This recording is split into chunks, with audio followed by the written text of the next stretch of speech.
অর্থনীতির মতো ক্রিকেটেও এগিয়ে যাচ্ছে বাংলাদেশ।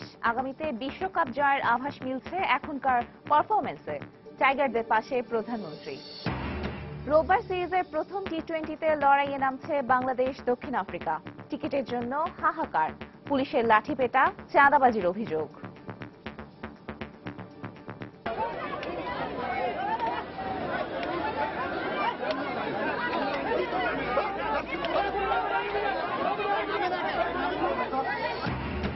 দেশে গণতন্ত্র না থাকলে আইনের শাসনও থাকে না, মন্তব্য বেগম জিয়ার।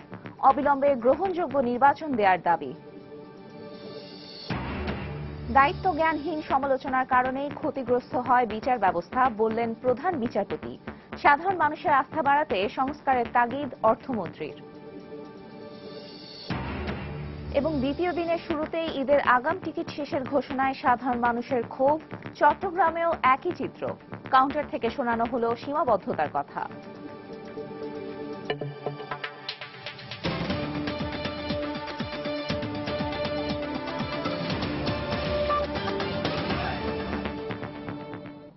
প্রবাসের সময় সঙ্গে আছি আমি তানজিম মুনিয়াত। দ্বিতীয় দিনের শুরুতেই ঈদের আগাম টিকিট শেষের ঘোষণায় ক্ষোভ প্রকাশ করেছে সাধারণ মানুষ। কাউন্টারগুলো থেকে শোনানো হচ্ছে নানা সীমাবদ্ধতার কথা। শুক্রবার বেশিরভাগ অগ্রিম টিকিট বিক্রি হওয়ায় এই পরিস্থিতির সৃষ্টি হয়েছে বলে মনে করছেন যাত্রী ও টিকিট বিক্রেতারা। 16-17 যারা যারা টিকিট নেওয়ার জন্য দাঁড়িয়ে আছে লাইনে অনেক সকাল থেকে, এগুলো টিকিট আমাদের কাছে নেই। অনেক দুঃখের বিষয়। আপনারা অন্য কোনো পরিবহনের ঈদ সামনে রেখে বাসের অগ্রিম টিকিট বিক্রি শুরুর একদিনের মধ্যেই শেষ হয়ে গেছে বেশিরভাগ টিকিট। গাবতলীর এই কাউন্টারগুলোতে ভেতর থেকে টিকিট স্বল্পতার ঘোষণা থাকলেও ক্ষোভ জানিয়েছেন অনেক যাত্রী। প্রিয়জনের কাছে ঈদ আনন্দ ভাগাভাগি করতে নানা ঝক্কি ঝামেলা সামাল দিয়ে হলেও চলে তাদের ঘরমুখ যাত্রার এই প্রয়াস। এক্ষেত্রে তাদের কাছে সবচেয়ে কষ্টসাধ্য হয়ে দাঁড়ায় পরিবহন টিকিট। ঈদকে সামনে রেখে বাসের অগ্রিম টিকিট বিক্রি শুরু হয়েছে শুক্রবার থেকে। আজ দ্বিতীয় দিনের শুরুতেই প্রত্যাশিত তারিখের টিকিট শেষের ঘোষণায় প্রতিটি কাউন্টারেই ছিল যাত্রীদের আসা যাওয়া। বলতেছে 14 তারিখ পর্যন্ত টিকিট আছে, এখন লাইনে দাঁড়ানো আছি। এখন 16 বা 17 ডেতে পাবো কিনা দেখি, আশায় আছে। টিকিটের জন্য আসছি, একটা টিকিট পাচ্ছি, দুইটা পাচ্ছি না একসাথে। শুনতেছি যে 14 তারিখ থেকে 16 তারিখ পর্যন্ত কোনো টিকিট নাই। তা এখন আমরা তাহলে বাড়ি যাবো কেমন করে?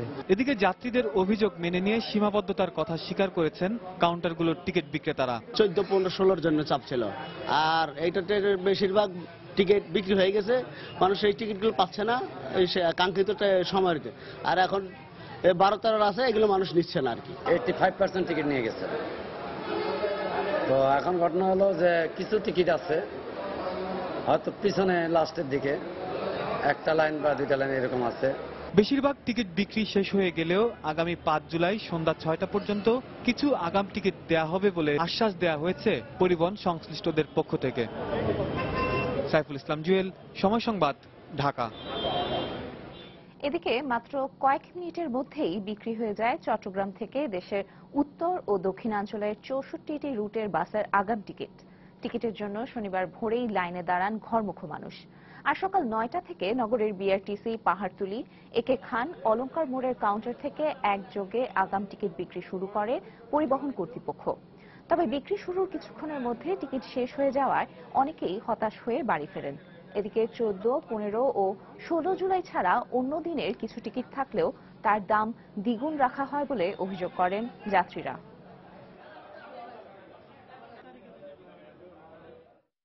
আজকে আমি ফার্স্ট সিরিয়ালে দাঁড়িয়েছি, আসার পরে কয়েকটা টিকিট বিক্রি হতে বলতেছে 15-16 তারিখের টিকিট নাই। গত 2-3 দিন ঘুরতেছি, টিকিট দেয় না, বলেছে এখনো টিকিট দেওয়া শুরু হয় নাই। কারণ আজকে আসে বলছে সকাল থেকে টিকিট শেষ। ভাড়া আগের সাথে অনেক বেশি নিচ্ছে। আগে ভাড়া ছিল 550 টাকা, এখানে নিচ্ছে 800 টাকা, 900 টাকা। আমাদেরকে বললো যে 9 তারিখের ভাড়া হলো 1200 টাকা। 14, 15, 16 আপাতত এই তিন ডেটে টিকিট শেষ। আর 12, 13, 17 এ পর্যন্ত আছে, এগুলিতে আছে, কিছু কিছু আছে। ঈদ মৌসুমে সোনার হরিণ একটি টিকিটের জন্য রেল স্টেশন আর বাস কাউন্টারে দীর্ঘ সময় অপেক্ষার পরেও সবার ভাগ্যে জোটে না কাঙ্ক্ষিত টিকিট। তবে যাত্রী দুর্ভোগ কমাতে 3 বছর আগে বাংলাদেশ রেলওয়ে ই টিকিটিং ব্যবস্থা চালু করলেও এর সুফল পাচ্ছে না যাত্রীরা।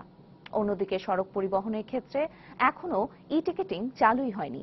অবশ্য বেসরকারি কয়েকটি প্রতিষ্ঠান অনলাইনে বাসের টিকিট বিক্রি করায় কিছুটা হলেও স্বস্তি মিলেছে যাত্রীদের। বিস্তারিত তানিম মেহেদির রিপোর্টে।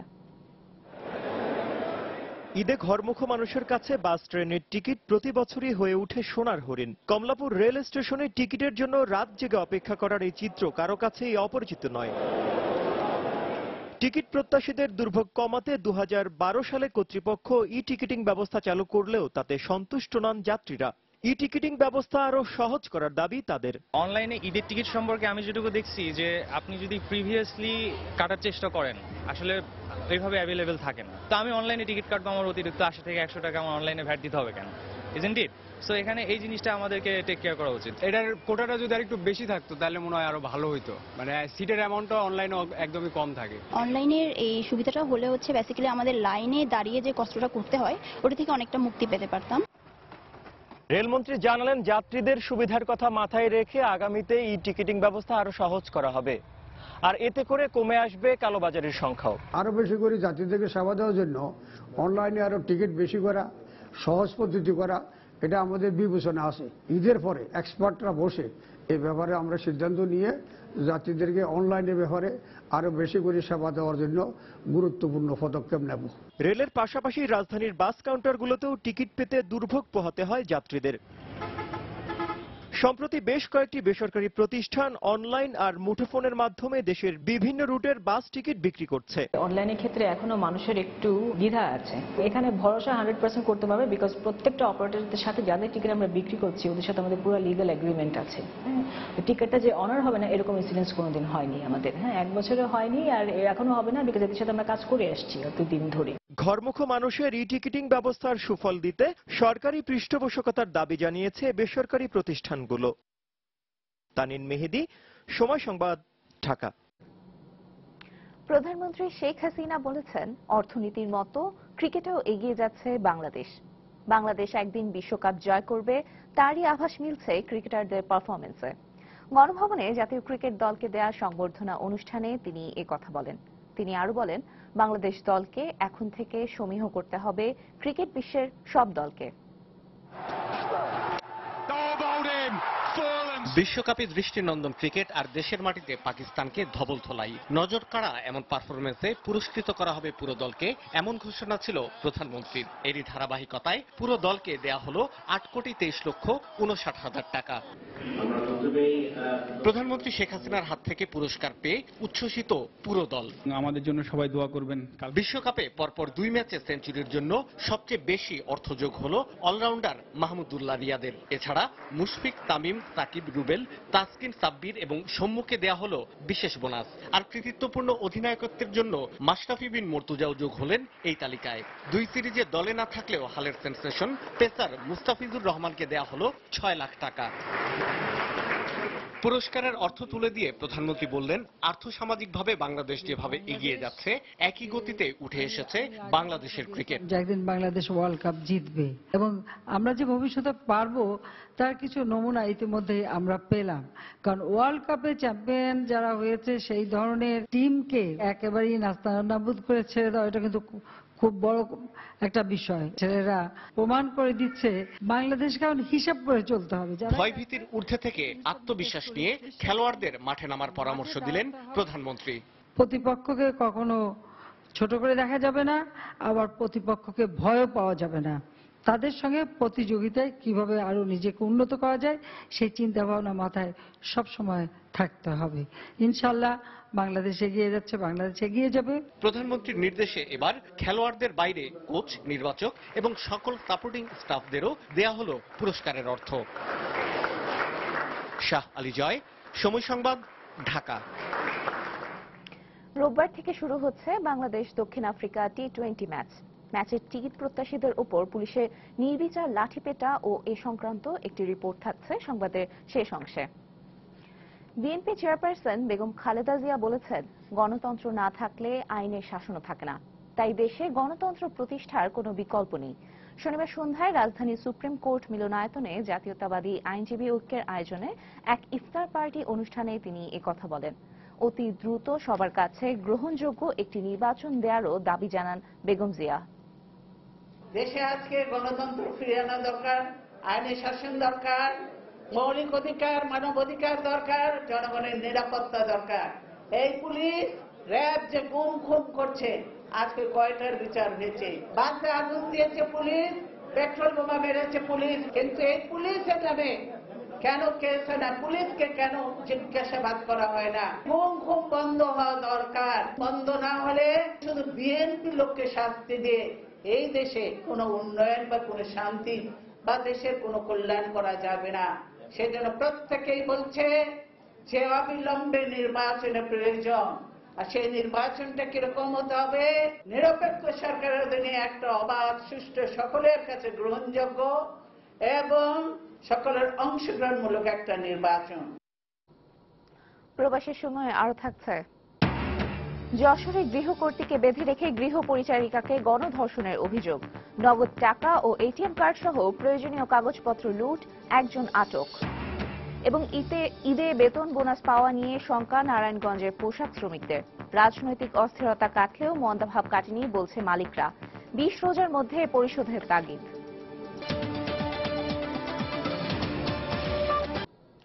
রাজধানীর রামপুরার বনশ্রীতে ভুল চিকিৎসায় কলেজ শিক্ষকের মৃত্যুর অভিযোগে একটি বেসরকারি হাসপাতাল ভাঙচুর করেছে বিক্ষুব্ধ ছাত্ররা। গত 28 জুন শরীরে জ্বর নিয়ে স্থানীয় ফরাজি হাসপাতালে ভর্তি হন আইডিয়াল স্কুলের বনশ্রী শাখার বাংলা শিক্ষক আতাউর রহমান। নিহতের পরিবারের দাবি, ভুল চিকিৎসার ফলে ধীরে ধীরে তার শারীরিক অবস্থার অবনতি হতে থাকে। পরে ঢাকা মেডিকেল কলেজ হাসপাতালে নিয়ে গেলে শনিবার সকালে তিনি মারা যান। এদিকে শিক্ষকের মৃত্যুর খবর ছড়িয়ে পড়ায় ক্ষুব্ধ ছাত্ররা হাসপাতালে ভাঙচুর করে। পরে পুলিশ পরিস্থিতি নিয়ন্ত্রণে আনে।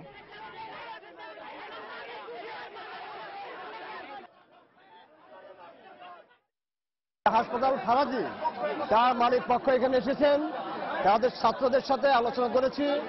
এখন তাদের সাথে আলোচনা করে ছাত্ররা একটা ক্ষতিপূরণ দাবি করেছে, তাদের সাথে সে ক্ষতিপূরণের বিষয়ে আমরা আলোচনা করব। ভুল চিকিৎসা এটা হয়েছে আমি এটা বলবো না, আবার যে হয় না তাও বলা মুশকিল, এটা প্রশ্ন সাপেক্ষ বিষয়। এখন হচ্ছে যদি ভুল চিকিৎসা হয়ে থাকে এর জন্য আমাদের দেশের আইন আছে, বিধি আছে, সেটা বিধি মোতাবেক যা হওয়া দরকার, ডাক্তারের আমাদের বিএমডিসির ল আছে, ডাক্তারদের বিরুদ্ধে যে ব্যবস্থা নেওয়া দরকার সেটা আমরা অ্যাকর্ডিংলি নেব। সাধারণ মানুষের আস্থা বাড়াতে বিচার ব্যবস্থা সংস্কারের তাগিদ দিয়েছেন অর্থমন্ত্রী আবুল মাল আব্দুল মুহিত। শনিবার সকালে বঙ্গবন্ধু আন্তর্জাতিক সম্মেলন কেন্দ্রে বাংলাদেশের বিচার ব্যবস্থায় তথ্য প্রযুক্তির ব্যবহার বিষয়ক কর্মশালায় বক্তব্য রাখেন তিনি। অনুষ্ঠানে প্রধান বিচারপতি বলেন, বিচার বিভাগ নিয়ে অপ্রাসঙ্গিক ও দায়িত্বজ্ঞানহীন সমালোচনার কারণে বিচার ব্যবস্থার অপূরণীয় ক্ষতি হয়। তিনি গঠনমূলক সমালোচনার তাগিদ দেন। বিস্তারিত মোস্তফা মাহবুবের প্রতিবেদনে। গেল কয়েকদিন ধরেই রাজধানীতে আয়োজিত বিভিন্ন ইফতার মাহফিলে দেশের বিচার বিভাগ নিয়ে প্রশ্ন তুলেছেন বিএনপি চেয়ারপারসন বেগম খালেদা জিয়া। তিনি অভিযোগ করেছেন বিচার বিভাগের দলীয়করণের কারণে সুবিচার পাচ্ছেন না সাধারণ মানুষ। এই বিচার বিভাগকে দলীয়করণ করার ফলে আজকে এখানেও বিচার পাওয়া যায় না। এ অবস্থায় শনিবার রাজধানীর বঙ্গবন্ধু আন্তর্জাতিক সম্মেলন কেন্দ্রে বিচার বিভাগে তথ্য প্রযুক্তির ব্যবহার বিষয়ক দিনব্যাপী এক কর্মশালায় অর্থমন্ত্রী মুহিত বললেন, সাধারণ মানুষের আস্থা ফিরিয়ে আনতে বিচার ব্যবস্থায় সংস্কার প্রয়োজন। সরকারের বিভিন্ন প্রতিষ্ঠানের মধ্যে ক্ষমতার ভারসাম্য প্রতিষ্ঠায় মাজদার হোসেন মামলার রিভিউ করা উচিত বলেও মন্তব্য করেন তিনি। সাধারণ মানুষের অধিকার নিশ্চিত করতে যেসব প্রতিষ্ঠান কাজ করে, সমাজ সেসব প্রতিষ্ঠানের মধ্যে ভারসাম্য দেখতে চায়। আর আমি মনে করি আমাদের বিচার ব্যবস্থায় কিছু সংস্কার প্রয়োজন। এজন্য মাজদার হোসেন মামলার রিভিউ হওয়া উচিত। একই অনুষ্ঠানে প্রধান বিচারপতি বলেন, দেশে আইনের শাসন প্রতিষ্ঠায় প্রতিটি ক্ষেত্রেই আইনের যথাযথ প্রয়োগ জরুরি। নিরপেক্ষ বিচার ব্যবস্থার স্বার্থেই বিচার বিভাগ নিয়ে দায়িত্ব জ্ঞানহীন মন্তব্য করা থেকে বিরত থাকা উচিত বলেও মন্তব্য করেন তিনি। একটি দেশে আইনের শাসন প্রতিষ্ঠার জন্য প্রতিটি ক্ষেত্রে আইনের যথাযথ প্রয়োগ জরুরি। অন্যান্য প্রতিষ্ঠানের মতো বিচার বিভাগেরও নিরপেক্ষ সমালোচনা প্রয়োজন রয়েছে, কিন্তু অপ্রাসঙ্গিক ও দায়িত্বজ্ঞানহীন সমালোচনার কারণে বিচার ব্যবস্থায় অপূরণীয় ক্ষতি হয়। তাই এ ব্যাপারে সবার সচেতন থাকা জরুরি।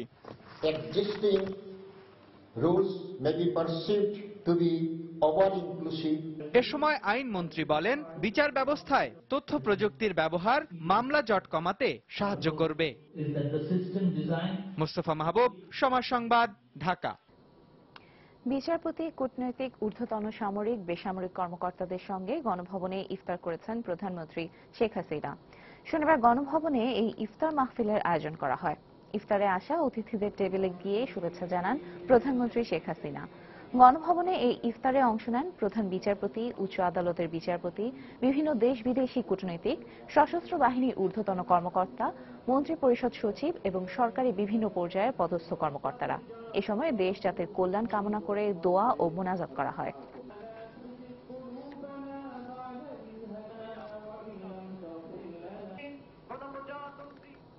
দেশের রাজনৈতিক অস্থিরতা কেটে গেলেও দুর্দিন পার করতে পারেনি নারায়ণগঞ্জের পোশাক শিল্প।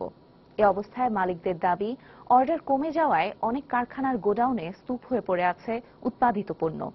অব্যাহত লোকসানের পর আসন্ন ঈদে শ্রমিকদের বেতন বোনাস পরিশোধ নিয়ে এখন চিন্তিত তারা। তবে ঈদের আগে মালিকদের কোনো অজুহাত মানতে নারাজ শ্রমিকরা। অবশ্য 20 রোজার মধ্যে শ্রমিকদের পাওনা পরিশোধের কথা জানিয়েছে বিকেএমইএ। শরীফুদ্দিন সবুজের পাঠানো তথ্য ও রবিউল ইসলামের তোলা ছবি নিয়ে ডেস্ক রিপোর্ট।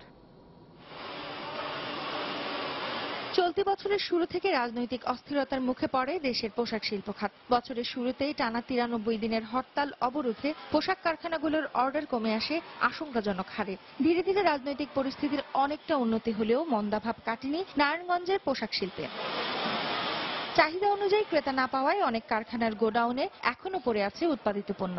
এছাড়া অব্যাহত লোকসানের মুখে ছোট ও মাঝারি কারখানার উৎপাদন একেবারেই কমে গেছে। এই অবস্থায় আসন্ন ঈদে শ্রমিক কর্মচারীদের বেতন ভাতা ও বোনাস পরিশোধ নিয়ে চিন্তিত গার্মেন্টস মালিকরা।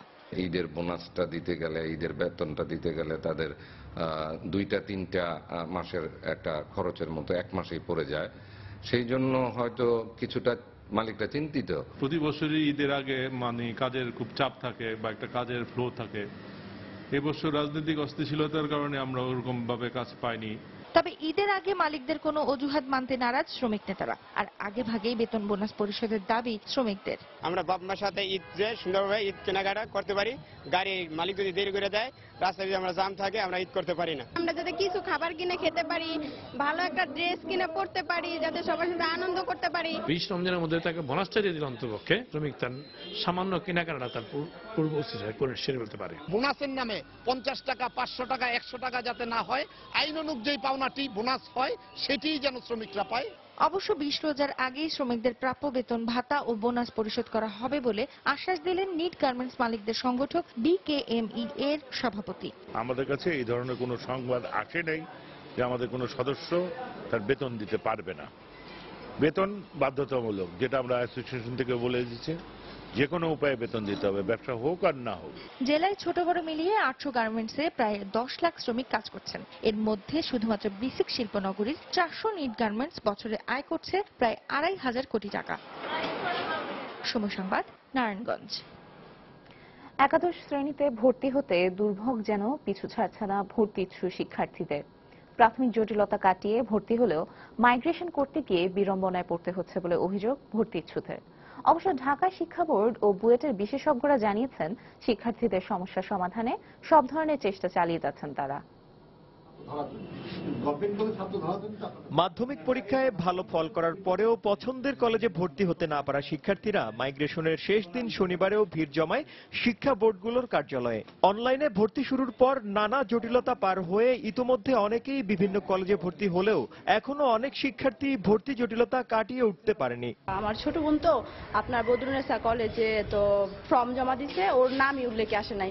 তারপর কলেজে গেলাম, কয়েকবার যাওয়ার পরেও আপনার হইতেছে না, বলতেছে বোর্ডে যাইতে হইব। কলেজ কর্তৃপক্ষ বলতেছে যে 12,000 টাকা কিংবা 9,000 টাকা দিয়ে ভর্তি হয়ে তারপরে মাইগ্রেশন করতে হবে। আর মাইগ্রেশন করলে যে স্কুলে হবে, এই কলেজে হবে আর কি, ওই কলেজে আবার ভর্তি হইতে হবে। তাহলে 2 কলেজেই দেখা যাচ্ছে যে এক্সট্রা ফি দেওয়া লাগতেছে। আসন সংকটের কারণে শিক্ষার্থীদের পছন্দের কলেজে ভর্তির সুযোগ দেওয়া সম্ভব হয় না বলে জানালেন ঢাকা শিক্ষা বোর্ডের এই কর্মকর্তা। সিট নিয়ে আমাদের কোনো সমস্যা না, সমস্যাটা হচ্ছে পছন্দ নিয়ে। যে ঢাকা শহরের মেন কয়েকটা কলেজ আবেদনের হিড়িক, সবাই ওখানে করাতে আমার এই কয়েকটা কলেজ মিলে আমার খুব বড় জোর হয়তো 2,000 থেকে 3,000 স্টুডেন্ট আমি জায়গা দিতে পারি।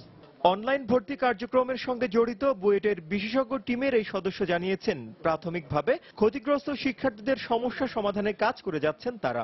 যে সকল ছেলেমেয়েরা প্রথম রাউন্ডে নানাভাবে ক্ষতিগ্রস্ত হয়েছে, তারা আর ক্ষতিগ্রস্ত থাকবে না। তারা মোটামুটি তাদের কাঙ্ক্ষিত কলেজে ভর্তি হতে পারবে। তবে বর্তমান অভিজ্ঞতাকে কাজে লাগিয়ে আগামী বছর থেকে অনলাইন ভর্তি কার্যক্রম সহজ করা হবে বলে জানালেন এই বিশেষজ্ঞ। তাননীন মেহেদী, সময় সংবাদ, ঢাকা। যশোরে গৃহকর্ত্রীকে বেঁধে এক গৃহ পরিচারিকাকে গণধর্ষণের অভিযোগ পাওয়া গেছে। এই সময় গৃহকর্তাকেও মারধর ও বাড়িতে লুটপাটেরও অভিযোগ পাওয়া গেছে। এ ঘটনায় একজনকে আটক করেছে পুলিশ। শুক্রবার রাতে শহরের সিটি কলেজ পাড়ায় এই ঘটনা ঘটে। পুলিশ ও গৃহকর্তা জানায়, শুক্রবার সন্ধ্যার দিকে 7 জনের একদল দুর্বৃত্ত বাড়িতে ঢোকে। এ সময় গৃহকর্ত্রীকে বেঁধে রেখে পাশের ঘরে গৃহ পরিচারিকাকে গণধর্ষণ করা হয়। এর কিছু সময় পর তারাবির নামাজ পড়ে গৃহকর্তা বাড়ি ফিরলে দুর্বৃত্তরা তাকে ঘরে ঢুকিয়ে মারধর করে। এ সময় তার বাড়িতে অনৈতিক কার্যকলাপ সংঘটিত হয় এমন স্বীকারোক্তি দিতে বলা হয়। এতে তিনি রাজি না হওয়ায় গৃহ পরিচারিকার সাথে তার নগ্ন ছবি মোবাইলে ধারণ করা হয়। এমনকি দুর্বৃত্তরা ঘরের আলমারি থেকে নগদ টাকা, এটিএম কার্ড, পাসপোর্ট সহ খালি চেকে সই করিয়ে নেয় বলে জানান গৃহকর্তা। অভিযোগ পেয়ে শনিবার বিকেলে পুলিশ মেয়েটিকে উদ্ধার করে যশোর জেনারেল হাসপাতালে ভর্তি করে। এ ঘটনায় একজনকে আটক করা হয়েছে। বাকিদের ধরতে অভিযান চলছে বলে জানায় পুলিশ। বাড়ির কাজের মেয়েটা ছিল, ওরে রেপ করেছে। আমার ওয়াইফরে বেঁধে ওরা এই পাশে ঘরে রেপ করেছে কয়েকজন, যে ওরা 7-8 জন ছিল। দরজা খুলছে, খোলার সাথে সাথে আমাদের 3-4 জন মিলে টেনে ভিতরে নিয়ে এনেছে। নিয়ে চড়, ঘুষি, লাথি, আমার পাঞ্জাবি খুলে দিয়েছে। খুলে দিয়ে ওই মেয়েটার জামা খুলেছে। খুলে আমার কোলের পরে বসাই ঘেটাঘেট ছবি তুলেছে। 27,000 টাকা নেছে নগদে, আর কয়েকটা মোবাইল ছিল এবং আমার ব্যাংকের কিছু কাগজপত্র, সেগুলো চেক, সেগুলো আমার কাছ থেকে ব্লাইং সই করাই নিয়েছে। সিটি কলেজ পাড়ার পিছনে জনৈক এক ব্যবসায়ীর বাড়িতে কিছু দুষ্কৃতী করে লোক ঢোকে। তার বাড়িতে ঢুকে তার কাজের মেয়ের সাথে তারা অনৈতিক কার্যকলাপ করে। এই ঘটনার সংবাদ পেয়ে আমরা মেয়েটাকে উদ্ধার করি। এই অভিযোগের পরিপ্রেক্ষিতে যে দলের, যে মনের, যেখানকার মানুষই হোক না কেন, তাকে ধরে আমরা আইনের আওতায় আনব। পুরান ঢাকার আগা সাদেক রোড ও কেরানীগঞ্জ থেকে 7 অপহরণকারীকে আটক ও অপহৃত স্কুল ছাত্র ইমরানকে উদ্ধার করেছে র্যাব। শনিবার দুপুরে সংবাদ সম্মেলনে র্যাব জানায়, গত 2রা জুলাই পুরান ঢাকার বেচারাম দেউরি থেকে তাকে অপহরণ করা হয়। র্যাব জানায়, ঘটনার দিন ফুল গাছের চারা লাগানোর জন্য মাটি দেওয়ার কথা বলে কিশোর ইমরানকে আগা সাদেক রোডের নির্মাণাধীন একটি ভবনে নিয়ে যায় অপহরণকারীরা। পরে সেই ভবনের 8তলা লিফট রুমের মেশিন ঘরে তাকে আটকে রাখা হয়। পরে ইমরানের বাবার কাছে দাবি করে 3 কোটি টাকা মুক্তিপণ। ইমরানের বাবা ঘটনাটি র্যাবকে জানালে তৎপর হয় তারা। অভিযানে এক পর্যায়ে কেরানীগঞ্জ থেকে একজন এবং পরে পুরান ঢাকা থেকে অন্য অপহরণকারীদের আটক ও অপহৃত ইমরানকে উদ্ধার করা হয়। কমপক্ষে 1 কোটি টাকার আলটিমেটাম দেয় না, 1 কোটি টাকা না দিলে ভিকটিমকে মেরে ফেলা হবে। অভিযানের অংশ হিসেবে টাকা দেওয়ার কথা বলে তাকে জিঞ্জিরা ঘাট এলাকা থেকে অন্যতম পরিকল্পনাকারী রনিকে আমরা আটক করতে সক্ষম হই। তাদের দেওয়া তথ্য অনুযায়ী আমরা আগা সাদেক রোডের ওই বাড়ি থেকে 3 জন সহ 3 জন গ্রেপ্তার করি এবং ভিকটিম রনিকে উদ্ধার করতে সক্ষম হই। টর্চ দিয়ে আমার মুখে মেরে ছবিটা তুলছে, বলছে যে আমরা তো জেলে যাবই, জেল থেকে আমরা বের হব, তারপরে আমরা আবার তোমাকে শুট করার চেষ্টা করব। তোমরা যখন আবার গাড়ি থেকে যাও তাহলে আমরা রাস্তায় আবার তোমাকে শুট করব। পারিবারিক কলহের জের ধরে ময়মনসিংহে বাবা ও 3 ছেলের হত্যার ঘটনায় এখনো কেউ গ্রেফতার হয়নি। তবে এই হত্যাকাণ্ডে সন্দেহভাজন লাল মিয়া ও তার 2 ছেলে ভাড়াটে খুনি দিয়ে তাদের হত্যা করিয়েছে বলে ধারণা করছে পুলিশ। এদিকে সন্দেহভাজন হত্যাকারীদের একজনের লাশ উদ্ধার করেছে পুলিশ। গতকাল রাতে বিল্লাল ও তার 3 ছেলের লাশ উদ্ধার করার পর যখন নানা ঘটনায় জট পাকাচ্ছিল হত্যাকাণ্ডের রহস্য, তখন সকালেই নিজ বাড়ির পুকুর থেকে উদ্ধার করা হয় হত্যার সাথে জড়িত সন্দেহভাজন জামালের লাশ। পুলিশ ও স্থানীয়দের ধারণা, ভাড়াটে খুনিদের হাতেই সন্দেহভাজন হত্যাকারী জামালও খুন হয়েছে। এদিকে এখনো কোনো আসামি গ্রেফতার না হওয়ায় ক্ষোভ প্রকাশ করেছেন এলাকাবাসী। যদিও হত্যাকারীদের শনাক্ত করা হয়েছে এবং দ্রুতই তাদেরকে গ্রেফতার করা হবে বলে জানিয়েছে পুলিশ। গতকাল রাতে পারিবারিক কলহের জের ধরে ছোট ভাই বিল্লাল ও তার 3 ছেলেকে কুপিয়ে হত্যা করেছে বড় ভাই লাল মিয়া এবং তার 2 ছেলে। আশঙ্কাজনক অবস্থায় নিহত বিল্লালের স্ত্রী বানেসা খাতুন ময়মনসিংহ মেডিকেল কলেজ হাসপাতালে ভর্তি রয়েছেন। আমি কাটে নিজে থাকছিলাম, যে বেলা গেছে গা, এ বেলা আমি বাইরে ছুটে গেছি। প্রশাসন কালকে রাত্রে যেটুকু চেষ্টা করেছে, এরপরে কালকে রাত্রের পরে থেকে এই পর্যন্ত তাদের আর কোনো তৎপরতা আমি দেখি নাই আসামি ধরার ব্যাপারে। কালকে রাত্রে যথেষ্ট চেষ্টা করছে। আসলে যদি আসামি না ধরা পড়ে তাহলে এলাকার মানুষের মনে তো কোনো স্বস্তি আসবে না।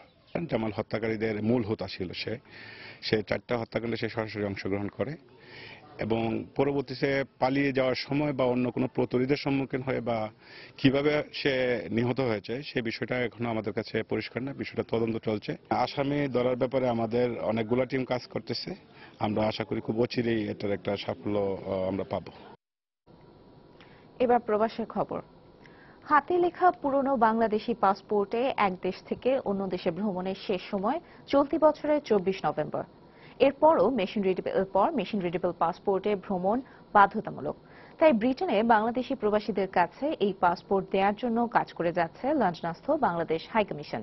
আর প্রবাসীরা আশা করছেন এতে ভ্রমণের সময় বিড়ম্বনা কমবে তাদের। বিস্তারিত জানাচ্ছেন যুক্তরাজ্য প্রতিনিধি শোয়েব কবির। ব্রিটেন প্রবাসী মোট কতজনের মেশিন রিডেবল পাসপোর্ট প্রয়োজন তার সঠিক তথ্য নেই লন্ডনের বাংলাদেশ হাইকমিশনে। তবে তাদের ধারণা এই সংখ্যা আনুমানিক 1 লাখ। প্রবাসীদের হাতে এই পাসপোর্ট পৌঁছে দিতে কাজ করে যাচ্ছে হাইকমিশন। 2011 সালের সেপ্টেম্বরে মেশিন রিডেবল পাসপোর্ট প্রদানের কার্যক্রম শুরু হয়।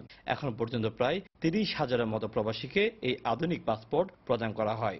এটা প্রথমে ছোট পরিসরে শুরু হয়েছে। প্রথমে একটা মেশিন আসছে ওয়ার্ক স্টেশন এবং 3টা স্টেশন দিয়ে আমরা দীর্ঘ সময় কাজ করছিলাম এবং এটা দিয়ে আমরা এই পর্যন্ত প্রায় 30,000 এমআরপি প্রসেস করতে সক্ষম হয়েছি। প্রবাসীদের অভিমত, হাতে লেখা পাসপোর্টের কারণে বিভিন্ন বিমানবন্দরে ভ্রমণের সময় তাদের যে বিড়ম্বনার শিকার হতে হয় তা কমে আসবে। আমি যখন বাংলাদেশ থেকে লন্ডনে আসলাম তখন দুবাইতে আমার পাসপোর্ট নিয়ে অনেক ধরনের সার্চ করছে। যদি তখন ডিজিটাল পদ্ধতি থাকতো তাহলে কিন্তু এই সার্চটা কম হতো। আগের পুরনো পাসপোর্টে যেমন বিমানবন্দরে হয়রানি হইতো, এখন এমআরপি হওয়ার পরে এখন ওই ধরনের সমস্যা হচ্ছে না। সময়সীমার মধ্যে ব্রিটেনের সব বাংলাদেশি প্রবাসীদের হাতে মেশিন রিডেবল পাসপোর্ট প্রদানের লক্ষ্যে মন্ত্রণালয়কে 2টি প্রস্তাবনা পাঠিয়েছে লন্ডনের বাংলাদেশ হাইকমিশন। অন্যান্য কোম্পানি যেমন মালয়েশিয়াতে, সৌদি আরবে কাজ করছে, এরকম আউটসোর্সিং এর মাধ্যমে একটা প্রস্তাব দিয়েছি যাতে আগামী 5 মাসের ভিতরে তারা এই টার্গেটটা ফিল আপ করতে পারে। আর একটা চিন্তা ভাবনা আছে যে বাংলাদেশ থেকে যারা স্কিল বা এই লাইনে যারা অভিজ্ঞ যারা আছে তাদের একটা টিম আসবে, একটা ক্র্যাশ প্রোগ্রামের আন্ডারে এই টার্গেটটা ফিল করার চেষ্টা করবে। লন্ডন, ম্যানচেস্টার ও বার্মিংহামে সাময়িকভাবে অফিস স্থাপন করে আউটসোর্সিং এর মাধ্যমে এই লক্ষ্যমাত্রা পূরণ করা সম্ভব বলে মনে করেন হাইকমিশনের এই কর্মকর্তা।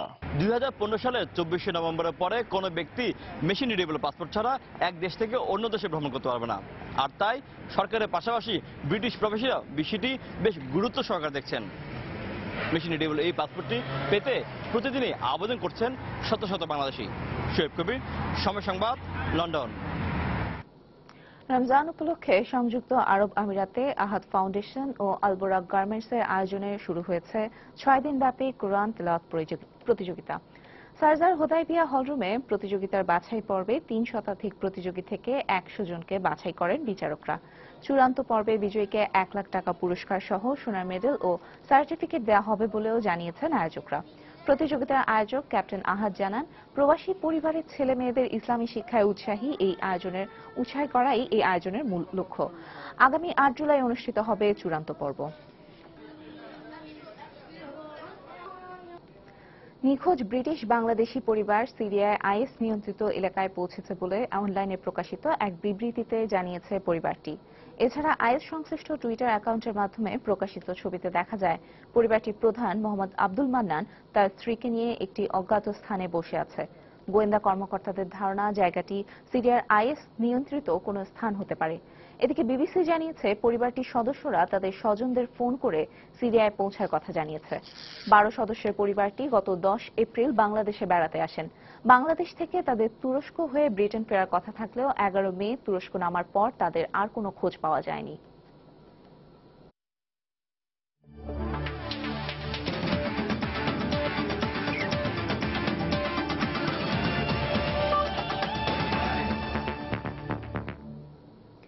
বাংলাদেশ ও দক্ষিণ আফ্রিকার মধ্যকার প্রথম টি-20 ম্যাচের টিকিট বিক্রিতে নানা অনিয়ম, বিশৃঙ্খলা ও কালোবাজারির অভিযোগ পাওয়া গেছে। টিকিট প্রত্যাশীরা বলছেন পুলিশের সহায়তায় বেশিরভাগ টিকিটই চলে যায় কালোবাজারিদের হাতে। এদিকে পরবর্তী ম্যাচের টিকিট বিক্রির সময় ব্যাংকের মাধ্যমে বেড়া দিয়ে লাইনের ব্যবস্থা না করলে নিরাপত্তা দিতে অপারগতা প্রকাশ করেছে আইন শৃঙ্খলা রক্ষাকারী বাহিনী। বাংলাদেশ ও দক্ষিণ আফ্রিকার মধ্যকার প্রথম টি-20 ম্যাচের টিকিট বিক্রির দৃশ্য এটি। টিকিট কিনতে আসা বিশৃঙ্খল দর্শকদের সরাতেই পুলিশের প্রচেষ্টা। ম্যাচের সরাসরি টিকিট পাওয়ার একমাত্র মাধ্যম মিরপুরের ইউসিবি ব্যাংকে এদিনের চিত্র ছিল এমনই। নারী বা পুরুষ টিকিট নেওয়ার কোনো লাইনে ছিল না শৃঙ্খলা। এদের প্রশাসনিক ব্যবস্থাটা খুবই খারাপ দেখে যতটুকু মনে হচ্ছে, আর মনে হচ্ছে এখানে কোনো সিস্টেম নেই। লাইনের অবস্থা খুব খারাপ, লাইনে মানে সিরিয়াল মেনটেন করছে না কেউ। কালকে সন্ধ্যার সময় ইফতার করছে জায়গা পয়সা, কিন্তু আমাদের লাইন আগাইতেছে না। পুলিশে বলছি স্যার একটা লাইন করেন, পুলিশে বলে তুই মেনটেন কর। এই যে লাঠি উঠাই দিচ্ছে হাতের মধ্যে পুলিশে। স্থানীয় মহলের মদদে একটি সিন্ডিকেট টিকিট কালোবাজারি করছে বলে অভিযোগ ক্রিকেট ভক্তদের, যাদেরকে আবার নিয়ম অমান্য করে পুলিশ লাইনের সামনে দাঁড়াতে সহায়তা করছে বলেও অভিযোগ রয়েছে। যদি সঠিকভাবে টিকিট বিক্রি করা হতো তাহলে আমরা অবশ্যই টিকিট পাইতাম, কিন্তু পুলিশরাও এখান দিয়ে দেখতেছি যে কিছু টাকা নিচ্ছে, ঢুকিয়ে দিচ্ছে। স্থানীয় পোলাপান্ডা এসে বলতেছিল যে এই জায়গা আমার, বলতেছে যে চাঁদা দাও। চাঁদা কত? পার হেড 100 টাকা করে দিতে হবে। 100 টাকা না দিলে এখানে দাঁড়ানো যাবে না। 150 টাকা দামের টিকিট আপনারা 1200 টাকা বেচতেছে, 700 টাকা বেচতে, এগুলা কি ভাই? আমরা কালকে রাত থেকে এখানে বসে আছি। এদিকে বিপুল সংখ্যক দর্শককে উন্মুক্তভাবে টিকিট দেওয়ার কারণেই নিয়ন্ত্রণ করা যাচ্ছে না বলে দাবি পুলিশের। আগামী টিকিট বিক্রির আগে যদি এখানে মার্শাল ফেন্সের ব্যবস্থা না করা হয় তাহলে আমরা আমাদের ঊর্ধ্বতন কর্তৃপক্ষকে জানাবো। আমরা পুলিশের সাথে কথা বলবো, এখানকার ইসির সাথে কথা বলবো। যদি প্রয়োজন মনে হয় তাহলে আমরা নেক্সট ম্যাচে আমরা বাসে আমরা দিব। সাধারণ দর্শকদের মাঝে টিকিট বিক্রি করতে ব্যাংকের শাখা আরো বাড়ানোর দাবি টিকিট প্রত্যাশীদের। মাহমুদ রাকিব, সময় সংবাদ, ঢাকা। বাংলাদেশ দল আত্মবিশ্বাসী, নিজেদের সামর্থ্যের পুরোটা উজাড় করে দিলে ভালো কিছু করা সম্ভব বলে মনে করেন মাশরাফি। এদিকে দক্ষিণ আফ্রিকান অধিনায়ক ডু প্লেসি টাইগারদের প্রশংসা করলেও জয়ের জন্যই মাঠে নামার ঘোষণা দিলেন। 2 ম্যাচ সিরিজের প্রথম টি-20তে রোববার মিরপুর শেরেবাংলা স্টেডিয়ামে মাঠে নামবে এ দুই দল। ম্যাচটি শুরু হবে দুপুর 1টায়। টিম হিসেবে অনেক ভালো খেলছি এবং লাস্ট টি-20 ম্যাচটাও আমরা জিতেছি এবং যাদের সাথে জিতেছি পাকিস্তান, তাদেরও রেকর্ড কিন্তু অনেক ভালো। কনফিডেন্টলি খেলা। আমার কাছে এখন মনে হচ্ছে না আর কোনো সহজ অপশন আছে। যে টিমটা ভালো খেলে অবভিয়াসলি তাদের কনফিডেন্স কিছুটা ভালো থাকে। তারপর আমি মনে করি শুরুটা তো ভালো করে শুরু করতে হবে। আমরা ভালো খেলছি, এই খেলাটা যদি ধরে রাখতে পারি তাহলে আমার বিশ্বাস আমরা ভালো করব। বাংলাদেশ ক্রিকেট দ্যাট দ্য টি20 স্ট্রাকচারস আর রিয়েলি গুড। টাইগারদের সাম্প্রতিক পারফরম্যান্স দুর্দান্ত, পাশাপাশি কন্ডিশন ও দর্শক আমাদের বিপক্ষে। এই বিষয়গুলো আমাদের মাথায় রয়েছে, কিন্তু আমাদের অভিজ্ঞ ক্রিকেটাররা জানে কিভাবে জয় ছিনিয়ে আনতে হয়। So it's good that obviously that rule. প্রবাসের সময় এ পর্যায়ে শীর্ষ সংবাদ জানিয়ে দিচ্ছি আরেকবার। অর্থনীতির মতো ক্রিকেটেও এগিয়ে যাচ্ছে বাংলাদেশ। আগামীতে বিশ্বকাপ জয়ের আভাস মিলছে এখনকার পারফরমেন্সে। টাইগারদের পাশে প্রধানমন্ত্রী। রোববার সিরিজের প্রথম টি-20তে লড়াইয়ে নামছে বাংলাদেশ দক্ষিণ আফ্রিকা। টিকিটের জন্য হাহাকার, পুলিশের লাঠিপেটা, চাঁদাবাজির অভিযোগ।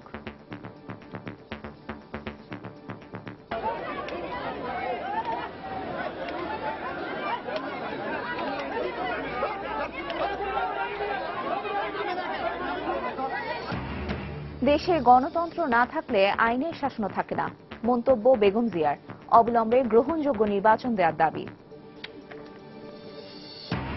দায়িত্বজ্ঞানহীন সমালোচনার কারণেই ক্ষতিগ্রস্ত হয় বিচার ব্যবস্থা, বললেন প্রধান বিচারপতি। সাধারণ মানুষের আস্থা বাড়াতে সংস্কারের তাগিদ অর্থমন্ত্রীর।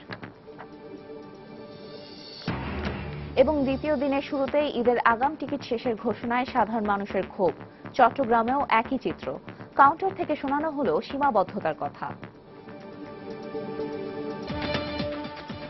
এই ছিল প্রবাসী সময়। যে কোনো খবর পেতে ভিজিট করুন সময়নিউজ.tv। যে কোনো রবি ও সিটিসেল নম্বর থেকে সময় সংবাদের খবর, অনুষ্ঠান সূচি সম্পর্কে জানতে এবং যে কোনো তথ্য সময় সংবাদকে জানাতে ডায়াল করুন 16242 নম্বরে। এছাড়া এইমাত্র পাওয়া খবর মোবাইলে পেতে SMS করুন *SN লিখে পাঠিয়ে দিন 16242 নম্বরে। আর সঙ্গে থাকুন সময়ের।